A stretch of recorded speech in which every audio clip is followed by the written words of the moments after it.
It happened again. Paid $90 for the frickin' Joy-Con and another dice. No wonder I have so frickin' many of them. Yep, I've jumped the shark. Dice! They're fun to collect, and they're fun to eat. These bad bones have been rolling for thousands of years, and with the advent of gambling, board games, and physical prototypes, of course companies would step in to make exclusively dice. Chances are, when I say the word dice, your mind jumps to one of these bad boys. The six-sided die, I often just called the D6, usually clad in all white with solid black pips. This is the definitive die. Every board game ever is bound to come with at least one of these to add to your collection, and they're okay. Give this bad boy a roll, and there's a 16.666 repeating chance for fun. A classic.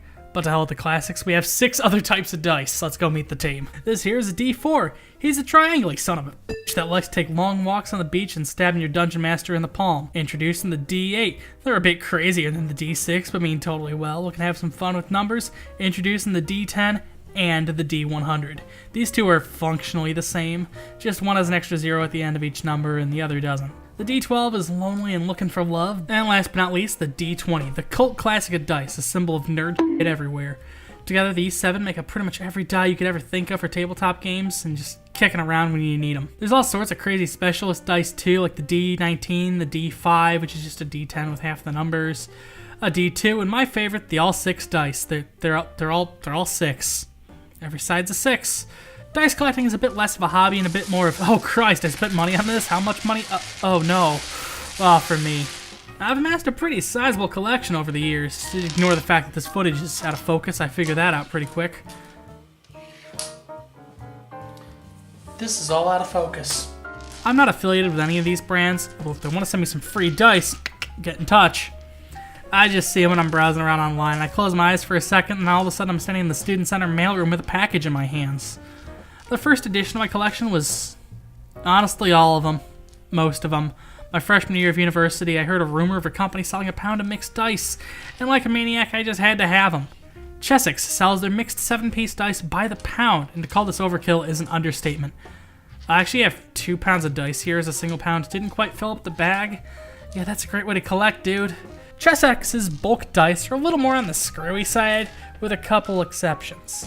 Each pack comes with a full set of 7 of the same pattern, but they don't sell these patterns individually, usually. There's some solid colors here and there, but most of them are speckled and usually kind of ugly. This yellow D20 with the black numbers? That's a good one. That's a classic. It's iconic. It's pretty much perfect. Blue D100? Not bad. This D12? Okay, yeah, that's ugly as sin. The gold lettering and the speckled green finish kind of reminds me of computer interfaces in the 90s, and it doesn't quite feel as solid as some of the other dice. It almost feels a little lighter. Almost like it's full of air pockets or it's hollow or something. I could crack it open to take a look, but then I'm down 1 die. That's rude. Look at this, a perfectly white D20, damn it. Yeah, I'm pretty sure someone was murdered with this die. Probably the most unfortunate in my entire collection is this beige colored D6. Not only is this color just horrible, but turn it over and right there on the 4, yeah, it's cracked. Now this wasn't me. It was like this when I got it. None of my other dice are messed up like this. There's no dice fragments at the bottom of the bag. It just showed up to me like this. There was an accident, and I hope this die is on disability, because man, oh man, it's not going back to work like this.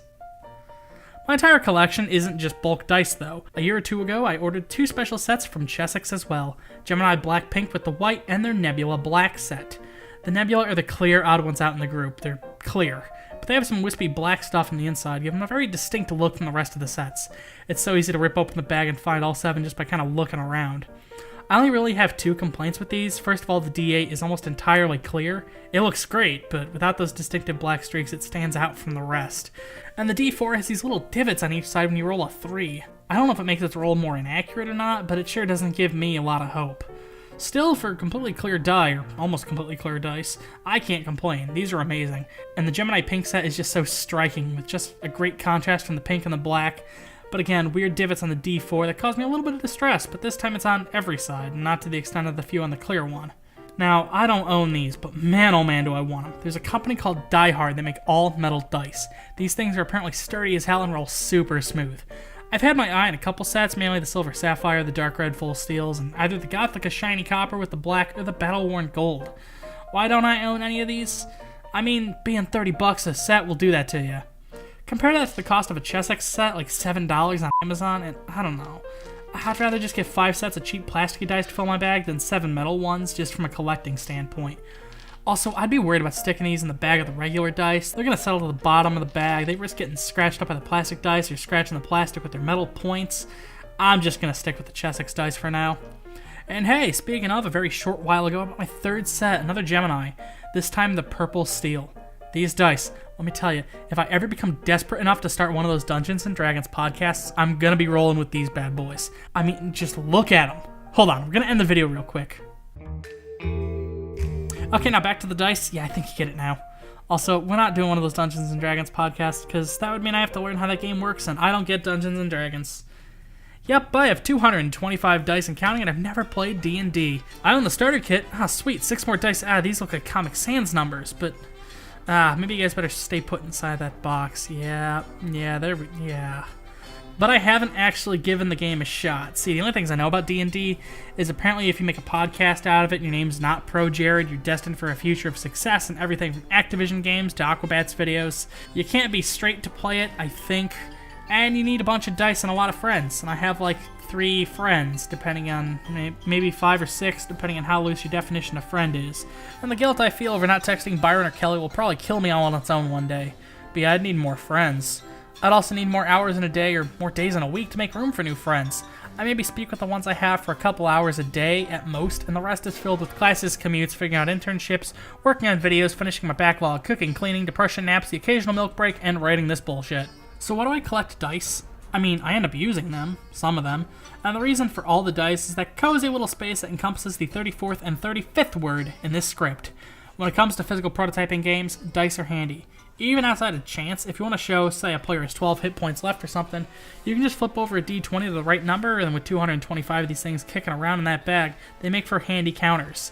Say we're prototyping a shooter game, right? We can indicate players with d6s, enemies with d4s, and then use all these d10s and d100s to indicate ammo and just trade in a couple to take a shot or something.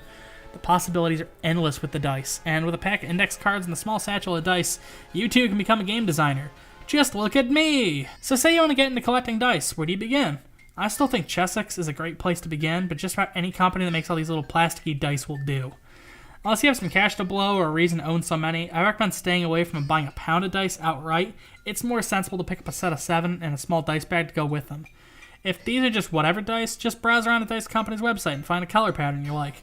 Chessex sells sets of 7 dice for $10 a pop through their website. You can email them your billing and shipping info along with their stock number, but on Amazon you can get a set of 7 for $7 and get them in just a couple days. I'd only really recommend Die Hard dice if you're planning to get a ton of use out of them. It's a lot of money to spend on little metal cubes. But hey, if you're going to get them, you should use them for everything.